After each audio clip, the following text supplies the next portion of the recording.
তো বন্ধুরা আজকে একটা নতুন ভিডিও নিয়ে চলে আসলাম। তো আজকে আমরা জানতে চলেছি কিভাবে তোমরা ইউটিউবের অল হিস্ট্রি ডিলিট করতে পারবে। তো চলো ভিডিওটা স্টার্ট করা যাক। তো সবার প্রথমে আমাদের ইউটিউবে চলে আসতে হবে। ইউটিউবে আসার পরে একদম ডান পাশের নিচের কোণায় তোমরা দেখো একটা ইউ বাটন আছে। এই দেখো এখানে একটা ইউ বাটন আছে একদম ডান পাশের নিচের কোণায়। এখানে তোমরা প্রথমে প্রেস করবে।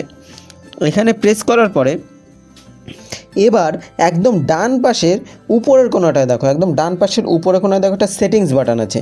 এই সেটিংস বাটনে প্রেস করবা। এই সেটিংস বাটনে প্রেস করার পরে এখানে স্ক্রোল করবা। স্ক্রোল করার পরে নিচে দেখবে, স্ক্রোল করার পরে নিচে দেখবে manage all history. Manage all হিস্ট্রিতে প্রেস করবে। ম্যানেজ অল হিস্ট্রিতে প্রেস করে নিই। প্রেস করার পরে দাঁড়াও, পেজটা লোড হচ্ছে। পেজটা লোড হওয়ার পরে বলছি, এখানে প্রেস করার পরে এখানে দেখো একটা ডিলিট বাটন আছে। দাঁড়াও দেখাচ্ছি। এখানে একটা ডিলিট বাটন আছে, তোমরা যদি দেখতে পাও, এই দেখো এখানে একটা ডিলিট বাটন। এই ডিলিট বাটনটা তোমরা প্রেস করবে। এখানে প্রেস করার পরে দেখো তিনটে অপশন আসবে। ডিলিট টুডে মানে আজকে যা তোমরা যা সার্চ করছো সেইগুলো।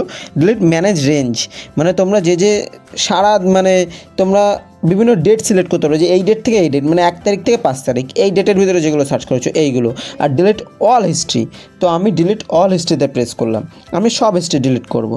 শুধু আমি ডিলিট অল হিস্ট্রিতে প্রেস করার পরে এখানে নিচে ডিলিট, এখানে নিচে ডিলিট করলে, ডিলিট বাটনে প্রেস করলে দেখো সব হিস্ট্রি ডিলিট করে হয়ে গেল। History delete. তো আজকের জন্য এই পর্যন্তই। আর ভিডিওটা যদি হেল্পফুল মনে হয় চ্যানেলটাকে সাবস্ক্রাইব করে একটা লাইক করে দেবে। আর কমেন্টে জানাবে যে হিস্ট্রি বলে একটা কমেন্ট করবে, তাহলে আমি বুঝবো ভিডিওটা তোমাদের হেল্পফুল মনে হয়েছে। তো আবার নেক্সট ভিডিওয়ে দেখা হচ্ছে।